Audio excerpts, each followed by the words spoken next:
Hello students, today we are going to discuss worksheet number 6, that is triangles and its properties of class 7th. First question, name the 6 parts of the triangle ABC. बेटा आपको एक triangle ABC का figure draw करके दिया हुआ है, आपने उसके 6 पार्ट्स बताने हैं. 3 साइड्स होती हैं, 3 एंगल्स होते हैं. फर्स्ट ऑफ ऑल हमने साइड्स के नेम लिखने हैं. आपको पता है कि ये जो लाइन सेगमेंट बन रही है, लाइन आ रही है, ये इसकी साइड होती है. सो फर्स्ट साइड जो है ये वाली लाइन सेगमेंट ए से स्टार्ट होकर बी तक. सो इस लाइन सेगमेंट का नाम क्या होएगा बेटा? Line segment A B. Then next one is from B to C. ये वाली लाइन बी से स्टार्ट हो रही है, सी पे एंड हो रही है. So it is line segment B C. And the third one is line segment A C. ये वाली लाइन बेटा that is A C line segment. And then हमने इसके बताने हैं बेटा 3 एंगल्स.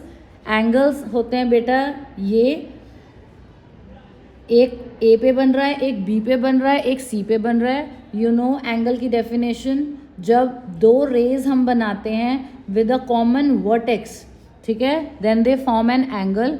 तो यहाँ पे एक एंगल बन रहा है इन दोनों लाइन सेगमेंट्स के बीच में, ये वाला एंगल बन रहा है ए बी और बी सी लाइन सेगमेंट के बीच में, और ये वाला एंगल बन रहा है ए सी और बी सी वाली लाइन सेगमेंट्स के बीच में. तो इसका हम नेम लिखते हैं बेटा, जो ये वाला एंगल ए है इसको हम एंगल ए बी कह सकते हैं. इसका कंप्लीट नेम होता है कि आपने वर्टेक्स को हमेशा सेंटर में रखना है एंड बाकी 2 पॉइंट्स को you can keep on left and right.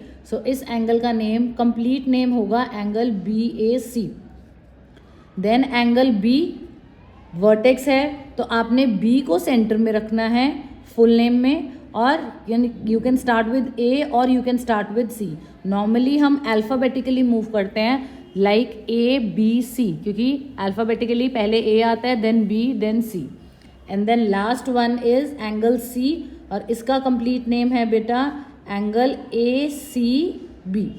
सो आप इसके कंप्लीट नेम्स भी लिख सकते हो, आप इसका शॉर्ट नेम भी लिख सकते हो, ठीक है बेटा. Then question number 2, in triangle P Q R opposite side of Q is. सबसे पहले आपको ट्राइंगल नहीं दिया हुआ तो आप एक रफ डायग्राम बना लोगे, उसमें ट्राइंगल पी क्यू आर बनाओगे. पी क्यू आर ट्राइंगल में जो क्यू है वर्टेक्स, उसके ऑपोजिट साइड, ठीक है, that is line segment P R. In triangle L M N एक ट्राइंगल बनाओगे जिसका नाम होगा बेटा L M N. Opposite to L M कौन सा एंगल है, ठीक है, यहाँ पे आपको उन्होंने वर्टेक्स दिया था ऑपोजिट साइड ऑफ क्यू, कि क्यू के सामने साइड कौन सी थी. यहाँ पे उन्होंने बोला है कि जो एल एम वाली साइड है, ये वाली एल एम वाली साइड है, इसके सामने एंगल कौन सा है. So that is angle N, या उसका complete name angle L N M. ठीक है बेटा, जब भी आपने एंगल लिखना है तब आपने एंगल का साइन डालना है, जब आपने साइड लिखनी है तब आपने लाइन सेगमेंट का साइन बनाना है साथ में. तो एंगल लिखने के लिए आप उसका शॉर्ट नेम भी लिख सकते हो, उसका कंप्लीट नेम भी लिख सकते हो. शॉर्ट नेम में एक ही लेटर होता है, दैट इज द वर्टेक्स, और कंप्लीट नेम में 3 लेटर्स होते हैं, और जो वर्टेक्स होता है वो सेंटर पोजीशन पे होता है. Then moving on to third question, classify the figure on the basis of sides and angles. बेटा इस क्वेश्चन के लिए आपको नॉर्मल अपने ट्राइंगल्स के टाइप्स ऑफ ट्राइंगल्स की नॉलेज होनी चाहिए. मैं आपको एक बार रिवाइज करवा देती हूँ. सबसे पहला ऐसे वाला ट्राइंगल जिसमें तीनों साइड्स डिफरेंट होती हैं, इसको हम बोलते हैं स्केलिन ट्राइंगल. देन जिस ट्राइंगल में 2 साइड्स इक्वल होती हैं उसको हम बोलते हैं आइसोसेलेस ट्राइंगल. एंड जिसमें हमारी तीनों साइड्स इक्वल होती हैं उसको हम बोलते हैं इक्विलेटरल ट्राइंगल. ये तो हो गई ट्राइंगल्स की classification on the basis of sides, ठीक है, कि अगर हमें साइड्स पता है. अगर हमें एंगल्स पता है तो एक ट्राइंगल जिसके तीनों एंगल्स एक्यूट हों, लाइक ये सपोज 60 है, ये 50 है, एंड ये वाला एंगल 70 है, तीनों एंगल्स एक्यूट हैं लेस देन 90, तो ये वाला होता है बेटा एक्यूट एंगल्ड ट्राइंगल. देन ऐसे वाला ट्राइंगल जिसमें एक एंगल, 1 एंगल इज 90 डिग्री, ऐसे वाले को हम बोलते हैं बेटा राइट एंगल्ड ट्राइंगल.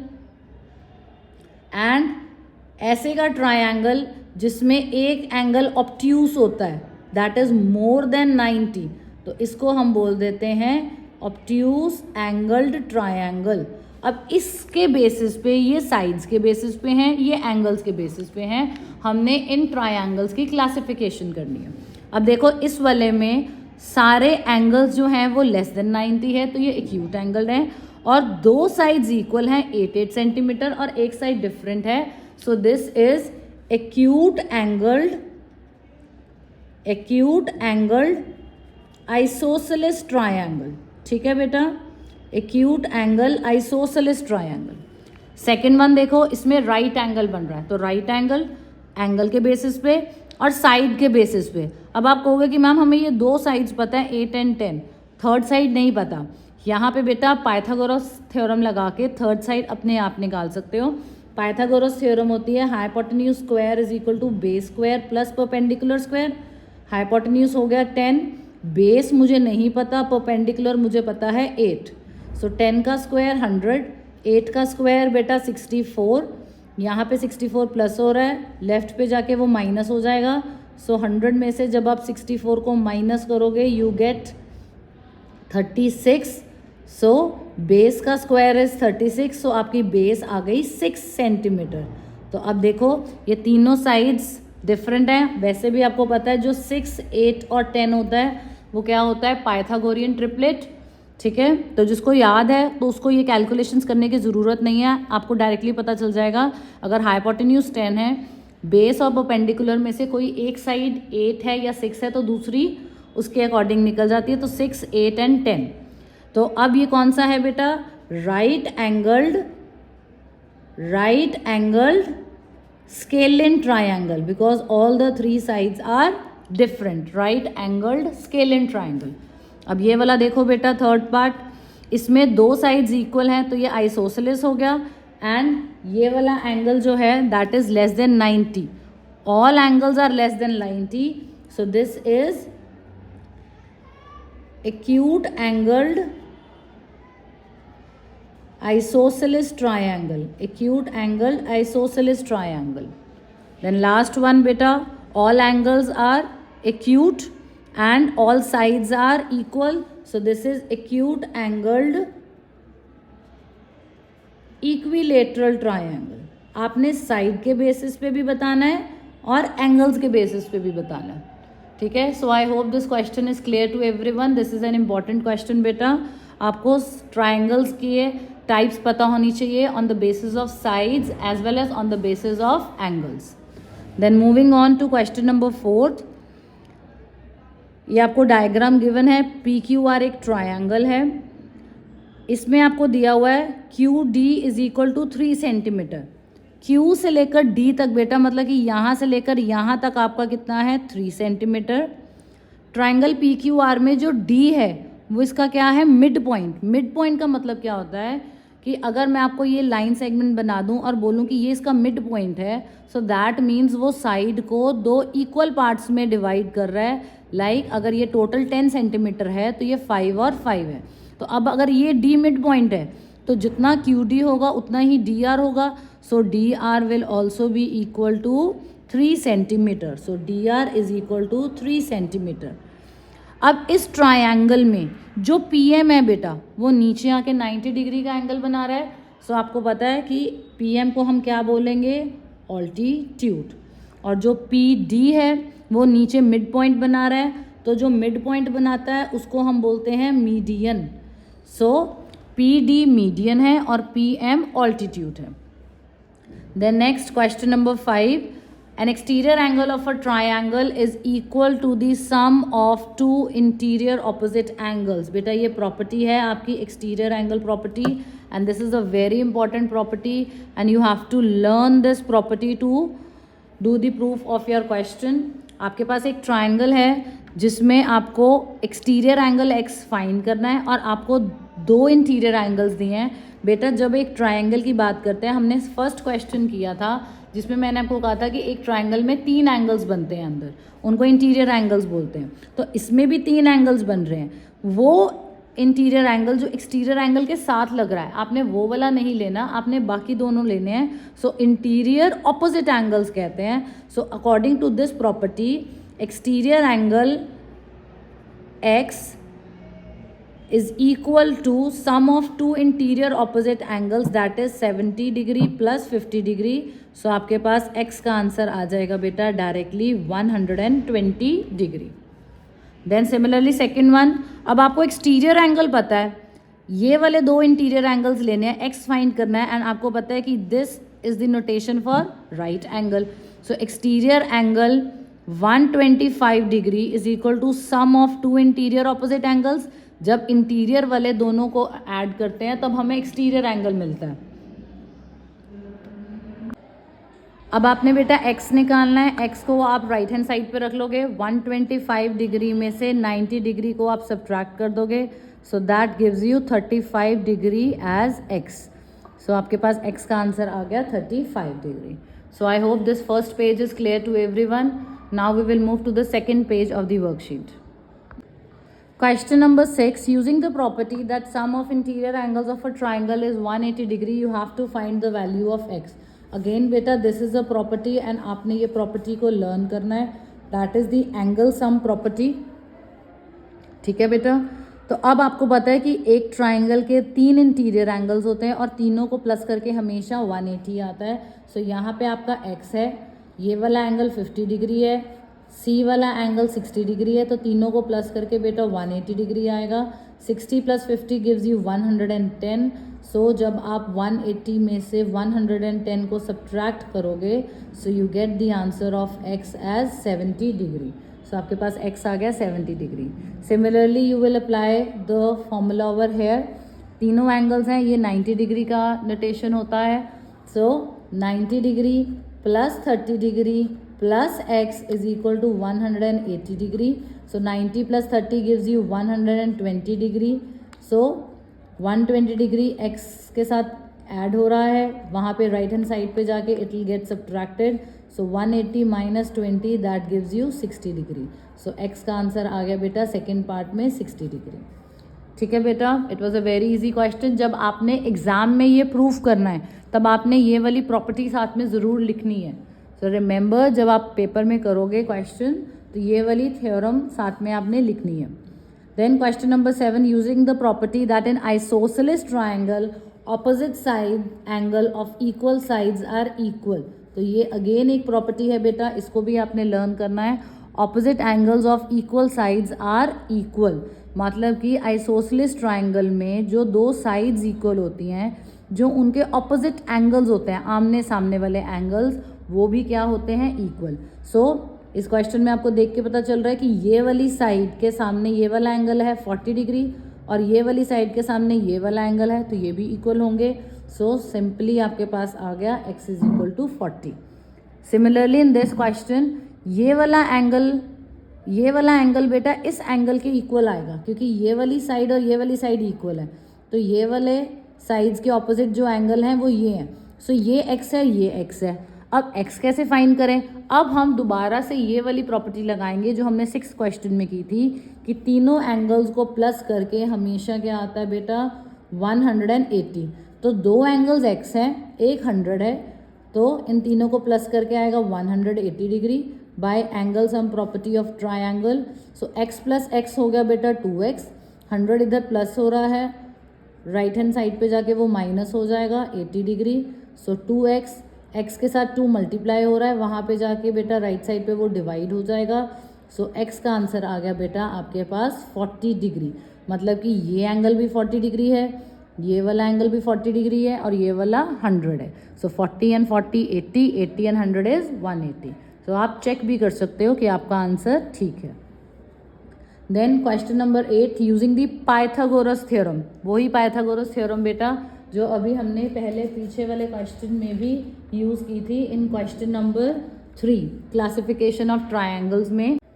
इसमें अब बेटा आपका जो ये राइट एंगल ट्राइंगल है, जो राइट एंगल के सामने वाली साइड होती है that is always the hypotenuse. और आपको पता है कि एक राइट एंगल ट्राइंगल में जो हाइपोटेन्यूज होती है वो सबसे लंबी साइड होती है. Hypotenuse is the longest side. सो आप यहाँ पे पाइथागोरस थ्योरम लगाओगे. Hypotenuse square is equal to base square plus perpendicular square. Hypotenuse है बेटा आपका x, तो x का square base and perpendicular are interchangeable. अगर आप इसको ऐसे देखोगे देन आपको बेस लगेगी 7 एंड परपेंडिकुलर लगेगा 24।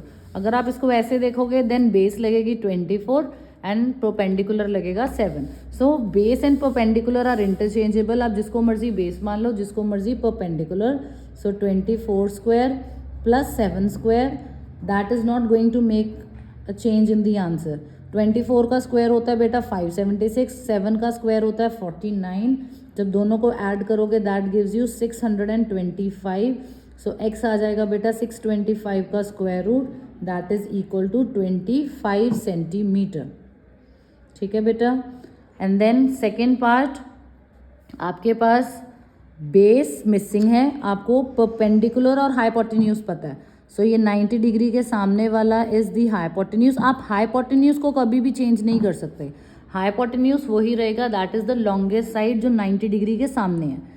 This is your base and this is your perpendicular. Base and perpendicular are interchangeable. So again आप पाइथागोरस थ्योरम लगाओगे। हाइपोटेन्यूज है बेटा आपके पास 15, बेस आपने निकालना है x एंड परपेंडिकुलर है आपके पास 12। सो 15 का square is 225 x square and 12 का स्क्वायर इज 144। सो 144 को आप 225 में से सब्ट्रैक्ट करोगे बेटा। सो एक्स स्क्वायर आपके पास आ जाएगा इक्वल टू 81।